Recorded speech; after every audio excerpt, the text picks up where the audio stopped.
Bismillah teman-teman, saya tahu banget banyak dari kalian yang mungkin ngerasa kayak kenapa ya Allah doa saya selama ini belum juga dikabulkan gitu. Padahal ibadah saya udah lebih baik, saya udah tahajud, saya udah zikir, saya udah tilawah, saya udah istighfar gitu. Bahkan saya udah berbaik sangka kepada Allah, tapi kok doa saya belum diijabah juga, belum dikabulkan juga.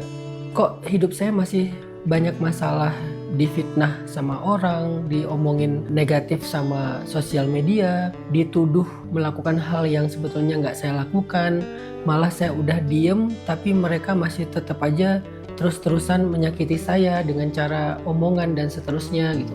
Nah sekarang saya pengen membacakan dulu ya, nanti saya respon beberapa komentar tentang ini yang ada di sosmed saya yang muncul. Misalnya ada yang bilang gini, ya Allah sembuhkanlah penyakit anak hamba.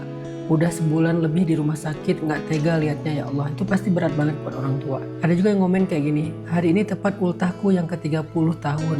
Boleh nggak sih kadonya garis 2 ya Allah? Gitu. Terus ada juga yang bilang, tahun depan udah 27 tahun. Kadang kepikiran tuh, aku bakal ngerasain jadi pengantin cantik nggak ya? Gitu. Nikah 3 tahun pejuang garis 2. Hari ini aku kalah sama ipar yang nikah baru sebulan yang lalu langsung misi. Tahun ini sudah di 39 tahun. Tahun ini jadi anak yatim piatu dan masih menunggu jodoh. Boleh nggak ya aku merasakan sosok pengganti kesedihan di tahun ini? Akhir tahun nanti umurku 29 tahun. Orang tuaku menginginkanku menikah, tapi belum ada seseorang yang tulus dan benar-benar mau hidup bersama aku.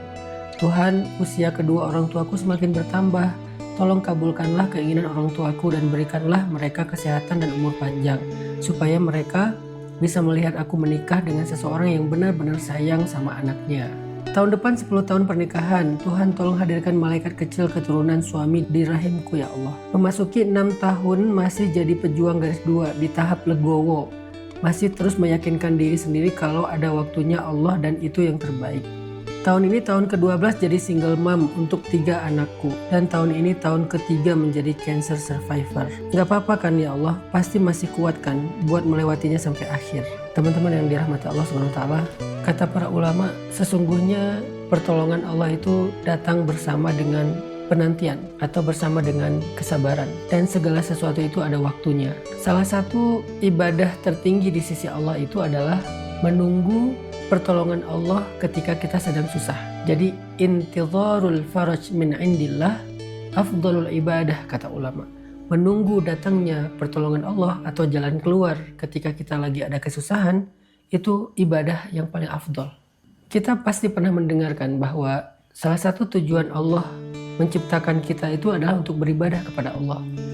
Dan ibadah itu nggak selalu hanya dalam bentuk ritual-ritual seperti sholat dan lain-lain. Kadang tanpa sadar kita ya, sebetulnya dikasih kesempatan oleh Allah untuk beribadah bahkan dalam diam. Beribadah dalam tidur, beribadah dalam duduk, beribadah dalam merasakan sakit, beribadah dalam menangis, beribadah dalam kecewa, beribadah dalam marah karena difitnah gitu.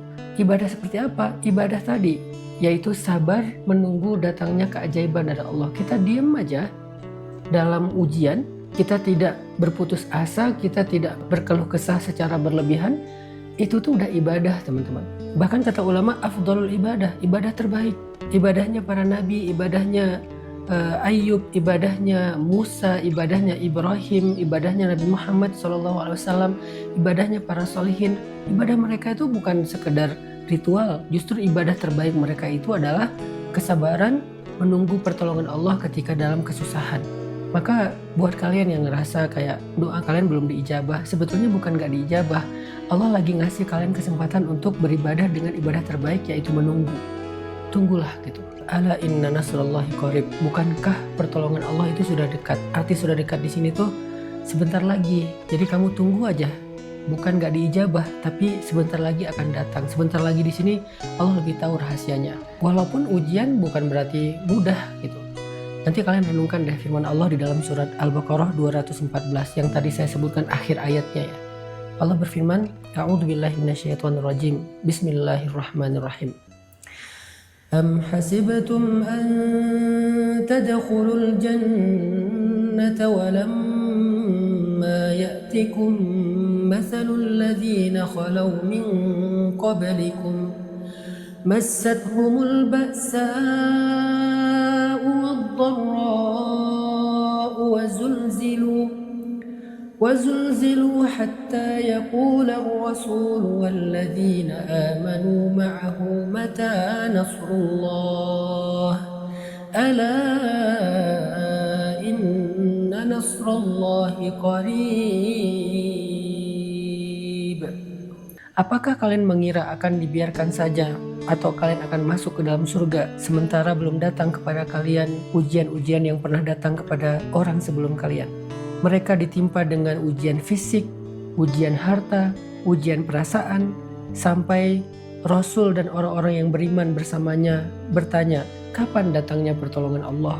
Saking lamanya mereka diuji, saking beratnya ujian mereka, semua sudah dirasakan, ada fisik, ada harta, ada perasaan. Apa jawaban Allah? Ala inna nasrullahi qarib. Bukankah pertolongan Allah sudah sangat dekat? Artinya semakin berat ujian, semakin dekat waktu pertolongan. Tapi tetap ada waktu yang dibutuhkan untuk belajar sabar di situ. Kita selama ini kuat menunggu manusia, kuat menunggu urusan dunia. Kenapa kita nggak kuat menunggu janji-janji Allah Subhanahu Wa Taala yang lebih pasti? Padahal manusia tidak semuanya tepat janji. Kalaupun dia baik, tapi dia punya uzur. Tapi Allah yang maha tepat janji dan maha kuasa untuk memenuhi janjinya. Jadi kalau menunggu janji manusianya aja kita sabar, menunggu kebaikan dari manusianya aja kita sabar, apalagi harusnya menunggu janji-janji Allah yang jauh lebih worth it dari janji apapun. Maka teman-teman jangan berkecil hati. Allah cuma minta kalian menunggu, bukan tidak mengijabah doa kalian. Nabi Ayub menunggu 17 tahun. Nabi Yusuf di dalam penjara menunggu 10 tahun sampai terjadi keajaiban, tiba-tiba dibebaskan. Gak ada vonis buat Nabi Yusuf akan 10 tahun. Mungkin dia akan dipenjara seumur hidup. Jadi gak ada kepastian kapan dia akan keluar dari penjara. Dia hanya menunggu saja. Setelah 10 tahun baru terjadi keajaiban dengan raja yang bermimpi dan tidak ada yang bisa menafsirkan mimpinya selain Yusuf. Musa menunggu 20 tahun. Ibrahim menunggu 50 tahun sampai dikaruniai Ismail. Zakaria menunggu 50 tahun sampai dikaruniai Yahya. Nuh menunggu 950 tahun sampai Allah menangkan dakwahnya. Nabi Muhammad menunggu 13 tahun sampai Allah suruh beliau untuk hijrah dan dimenangkan dakwahnya di Madinah. Semua disuruh tunggu. Kenapa disuruh tunggu? Kenapa nggak disegerakan? Karena kalau disegerakan kita nggak akan pernah belajar makna sabar. Padahal sabar itu adalah puncak dari keimanan. Jadi Allah bukan tidak mengijabah doa kalian teman-teman. Allah hanya meminta kalian untuk menunggu. Dan kata Allah, ala inna nasrullahi qarib. Sebentar lagi pasti akan ditolong. Barakallahu fikum.